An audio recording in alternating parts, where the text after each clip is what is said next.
Oh, you've got to see this train. I'm going right back into the Soviet Union. I hope my bunk buddy's fun. How did I even end up on this local train? Well, in part 1 of this final 50 journey, I explored the bustling capital of Tashkent, and then later flew to the historic city of Khiva to embark on the fabled Silk Route. After spending an incredible day in Khiva, I took the only available train to Bukhara, 8 hours across the seemingly endless desert plains with an expected arrival time of 12 a.m. All right, so remember when I told you I hope my bunk buddy is awesome, because it has already been one hell of a struggle on this train. Well, of all the people in the whole train, I got the only guy probably that speaks English, and he's awesome. And let me ask you, why should people come to Uzbekistan? People should come to Uzbekistan because of our food and music and dance. And all of them you will see in our wedding. And most likely, if you come to Uzbekistan, you're gonna be invited to an Uzbek wedding. All right, medical check. I made it to Bukhara on that crazy train that lasted over 8 hours. But I'm here. The taxi from the train station for some reason dropped me off at the edge of the old city, and I found myself meandering through the dark, narrow streets trying to find my hotel. So you can only imagine my awe when I stumbled into the beautifully lit Kalyan Minerat and adjoining Madrasah. I'm trying to walk to the old town to find my hotel after that 8-hour crazy train ride, but wow, I'm stumbling on all kinds of beautiful monuments as I walk through this old town. All right, so here I am, the citizens of Bukhara. Tell everyone here why they should come to Bukhara. Historical monuments. Experience the culture? Yeah. Amazing. Cool. Awesome, guys. I'm going to go explore your city. Thank you for the tips. Let's do this. Okay, so we're in the Nadar Devan Bigi, which is a madrasa originally from the 17th century. But what's beautiful about it now that we see is that they have artisan shops everywhere. They're making all kinds of silverwork, woodcraft, textiles. Absolutely beautiful. And it was designed initially as a caravanserai, which is essentially a merchant hotel, which we're going to learn more about. So this takes about almost a month, about 1 month work to consistently work here on these things. So really, really amazing opportunity to see this kind of thing and see it come to life as it has with my amazing guide who's going to be showing us this incredible city. So not sure about you, but I've never seen anybody actually working as like a blacksmith and making knives. We're about to see it.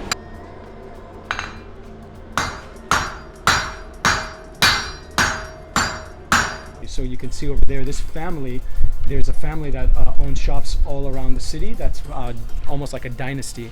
And they've been working at this for hundreds of years. And he's going to quickly show us some of their art. This is male stock, this is female stock. There you go. So this is the second trading dome in Bukhara that was really focused on hat making, because in Islam, when you can wear these hats when you pray and you walk around, and that you can actually tell the lineage of a person, what they did, their authority, profession, and so forth, just merely by looking at their hats. So they had a whole trading dome just for hats. Now they've again renovated it, and what you find here is that you have artisans plying their trade in all kinds of areas: carpet weaving, clothes weaving and textiles, iron making, jewelry, all kinds of stuff. You'll find them here in these incredible domes that they used to dot all over Bukhara. Now they have 3 of them. Again, a beautiful way of preserving the history and bringing history to life here in Bukhara. We are standing in a renewed, renovated caravanserai, which are these places that were built for merchants when they came through to do their trade. Just think about that concept. It's people from all over the world. We're talking China, Mongolia, all the places in between that area up to Europe, coming through, passing through these silk routes, trading not just their merchandise, but their thoughts, their philosophies, their religions, coming through these areas, living together, exchanging goods. And what's beautiful about this one here is that it was completely dilapidated, but the family here generationally rebuilt it all up in the theme of what they looked like from before. Why are the Bukharan carpets red? Red is color of fire. You know, fire was a specific element of Zoroastrianism. Sure. That's why in our Bukharian carpets, you can see a lot of red colors. It is dyed at home with natural dyes, and it ends up looking like this. And then they stretch it across into this, and then they start weaving it into patterns, which we've seen.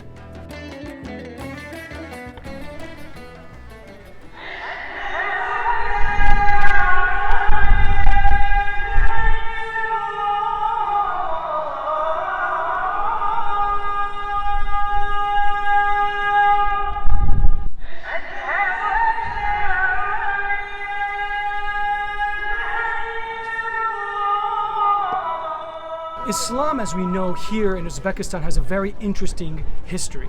It's persisted for over 1,000 years here, since the 8th and 9th century. But what's fascinating about it is that during the Soviets wanted to eradicate religion and shut down mosques and shut down madrasas throughout the country. However, one madrasa persisted, this one, from the 16th century. And it still teaches about 100, 185 students per year. Since COVID, so many people here in Uzbekistan have started to return to the traditions of the culture of Islam, have started adorning the hijab, have started going to mosques, possibly because maybe COVID signaled to them the end of days. But whatever it is, the traditions of Islam still persist here today in Uzbekistan, and you can see it alive and well right here in this madrasa, in this incredible city of Bukhara.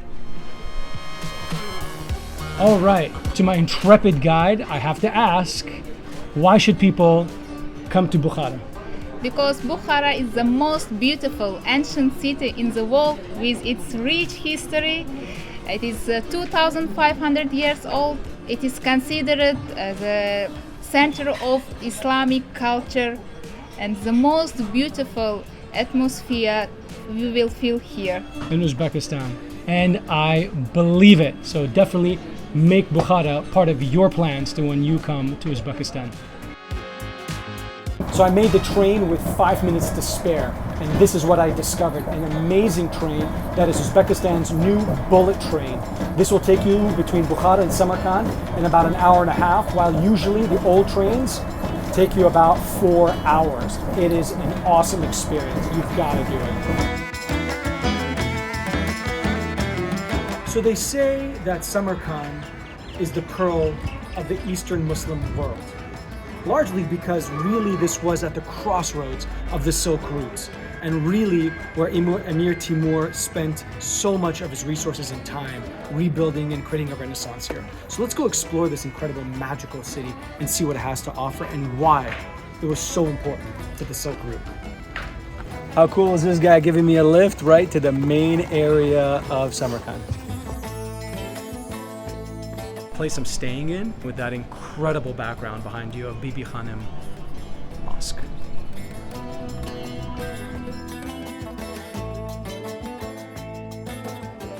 All right, so this is Bibi Khanim Mosque. It was created and built under the authority of Bibi Khanim, which was the second wife of Emir Timur. What's crazy about this beautiful mosque is that the architect who built it asked for one request, which was to get a kiss, or to kiss Bibi Khanim on her cheek. When Emir Timur came back, he was enraged, tried to find the guy, and the guy had dipped.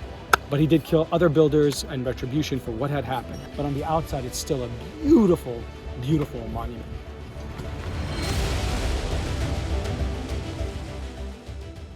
You may remember Mirjalol, the receptionist at my old hotel in Tashkent and new friend. Now, he had promised me 2 things. He would show me around Samarkand, as his family home was not too far from the city, and he would take me to an Uzbek wedding. Well, there he was, larger than life, ready to fulfill his promises. All right, what better way to see Samarkand than by crappy bicycles with my boy. We're gonna go check out some of the different sites on the quick. Wish us luck.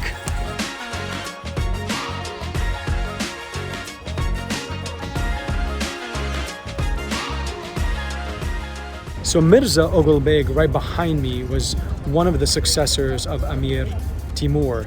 here and was based in Samarkand. I would argue that he was one of the greats in terms of, advancing the science and knowledge of the Silk Route through Samarkand because of what he was able to create. So really an important figure and a great example of one of the leaders of the Silk Route based here in Samarkand.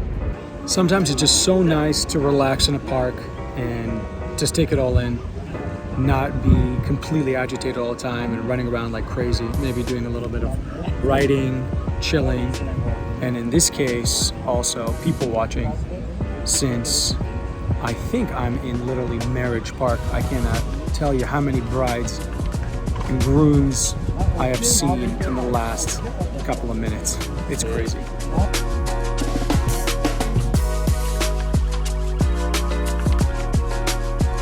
Make sure you have time to stop by this incredible souk right here in Samarkand. Even though there are bazaars all over Central Asia, I love this one in Samarkand, since I could see the local crafts, foods, produce, and people all in one place, all in their element. I had heard many things about the 15th century Registan, but seeing it up close, especially on a warm summer night, was simply breathtaking.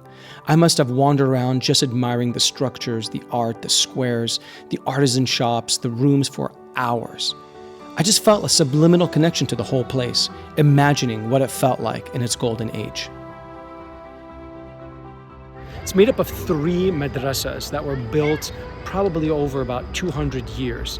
And this square, they held public gatherings and even public executions. These places fell and became completely dilapidated over time. And yet the restoration you see now is absolutely stunning. Like, I've never seen such restoration over so many years. I mean, I think the restoration started in the 1960s and continued. Some of it's just incredible and continues being restored. But really a must-see here in Samarkand. One of the most beautiful places, as I said, I've seen. Definitely one of the crown jewels of Central Asia, and really at the heart of the Silk Route. This really epitomizes that experience and that epoch in history. At dawn, I decided to seize the moment and do a quick run through Samarkand when it was completely quiet and truly magical. I then read that there was a minaret that you could climb to see the square from up above that was only accessible between certain hours. So I gladly returned to the Registan, asked around, and found the gatekeeper, who opened a hidden door, and up I went. This thing's no joke. Made it to the top.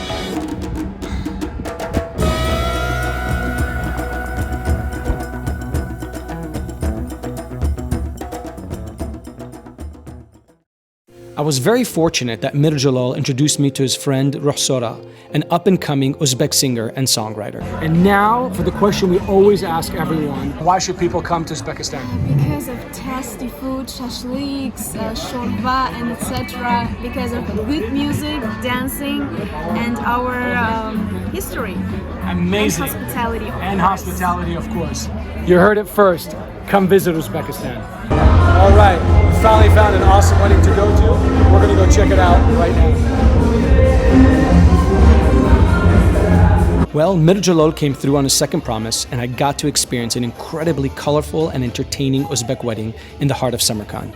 What a way to end such an incredible journey through the breathtaking, hospitable, and free-spirited country of Uzbekistan.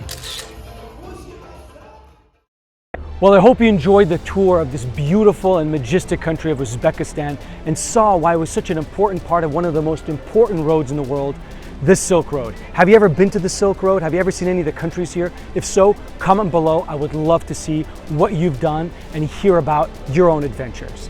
In the meantime, check out the blog that complements this vlog, and if you like what you saw, click over here. Thank you for watching, stay curious, and I look forward to seeing you on my next journey